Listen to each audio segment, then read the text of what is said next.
some question about the locus. And first of all, in the figures, for question 1, A, B are 2 points here. Okay, so that, and a point moving P, X, Y, such that the PA is perpendicular to PB. Okay, how can I find the equation of locus? So from the question, it gives me a information is PA perpendicular to PB. So therefore, slope of PA must multiply by slope of PB must be equal to -1. So do you still remember the slope formula? Should be y, because P is xy, okay? So that means it's y minus 0 over x plus 5 multiplied by y minus 4 over x plus 2 is equal to -1. After that, we can have some simplification. That means it's y times y minus 4 over x plus 5 and x plus 2. Okay, I prefer to finish the simplification in the fraction mode, in the fraction format. So it becomes this one, x squared plus 7x plus 10. And then after you finish the simplification, you can multiply the denominator to the right hand side. So that means it will become -x squared minus 7x minus 10, and move all the items to the left hand side, and it will become x squared plus y squared and plus 7x and then minus 4y plus 10 equal to 0. So we finished the part A. This is the equation of the locus. And part B, describe the locus. Obviously, this is a format of equation of circle. So for part B, we need to find the center of the circle. Its center, it should be 7 over -2 and -4 over -2, which is -3.5 and 2. And then the radius, it should be the square root of -3.5 square plus 2 square and then minus 10, which is equal to 2.5. So therefore, the locus of P is a circle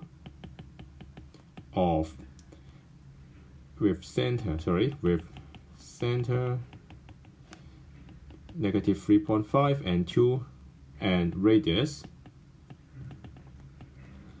2.5. And we have one more sentence, because as PA is perpendicular to PB, so if I try to draw a circle in it here,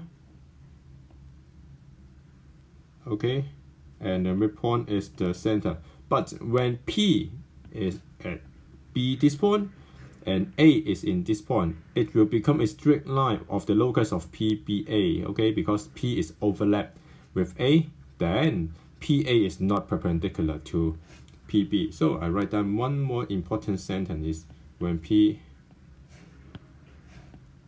that means when P is in A, at A or at B, PA is not perpendicular to PB.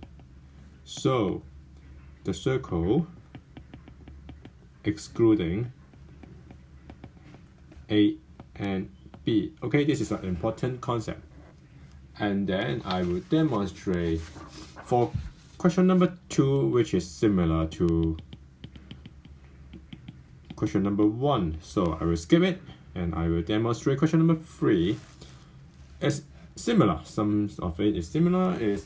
There are 2 points in the coordinate plane. So, and P is a moving point xy such that it's also perpendicular again. So first part A, find the equation of locus of P.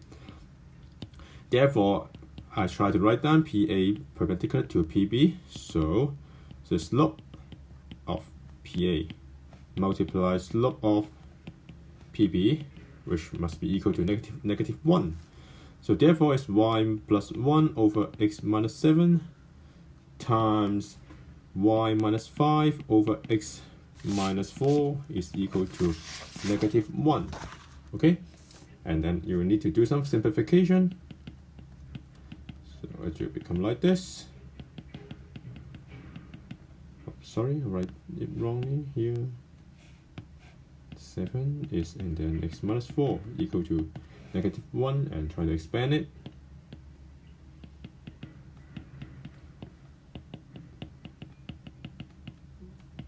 And after that, you multiply the denominator to the right hand side.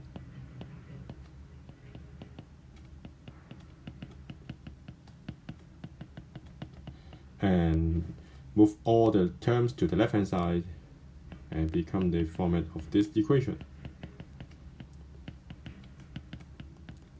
So obviously this is a equation of circle, and for part B, the 6, negative 1 lies on locus of P. Okay, for the concept is easy, just substitute x is equal to 6 and y is equal to negative 1 in P. But the format is important. I will show you the format in details. So substitute x is equal to 6 and y equal to negative 1 into locus of P. So for the left hand side, you will get is 6 square plus negative 1 square minus 11 times 6 minus 4 times negative 1 plus 23, which after the calculation, which is equal to negative 2.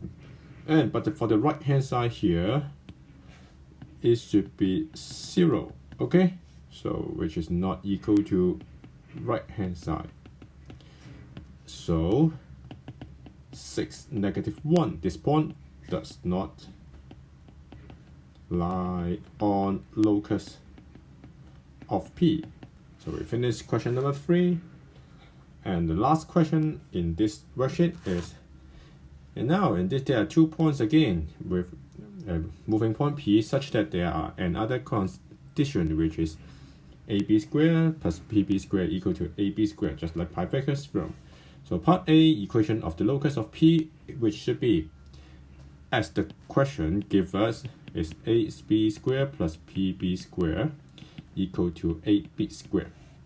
Then we try to use the distant point formula. That means it's square root, which is x minus 3 squared plus y minus 7 squared, and then whole bracket square, because it's which is AP squared plus, and the distant point formula again. So x plus 5 square, this one, and whole bracket square equal to the distance of AB square. So the distance of AB should be 3 plus 5 square, and then this one, and whole bracket square again. So as we know, the square root and the square can be cancelled. So it will become this one,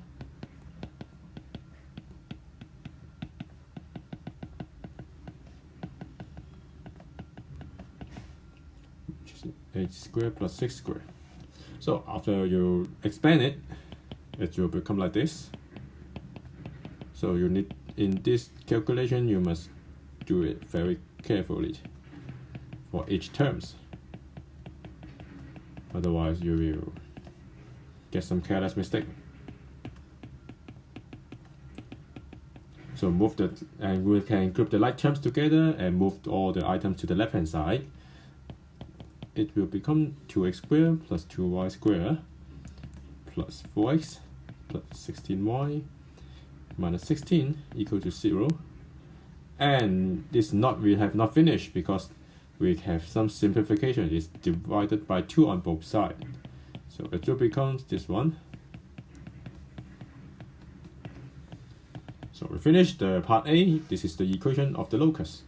And for part B, if a point Q lies on the locus of P with x coordinate is negative 1, so find the possible coordinates of Q. So substitute for part B, we just substitute x is equal to negative 1 into equation Q of locus, and therefore negative 1 squared plus y squared plus 2 times negative 1 minus 8y minus 8 equal to 0, and then you will get the equation is y squared minus 8y minus 9 equal to 0. And you can do it by calculator. It will becomes y equal to 9 or -1. And don't forget to write down the coordinates. So coordinates of Q are -1, 9, and -1, -1. So that's all of this worksheet. I hope that all of you know the concept about how to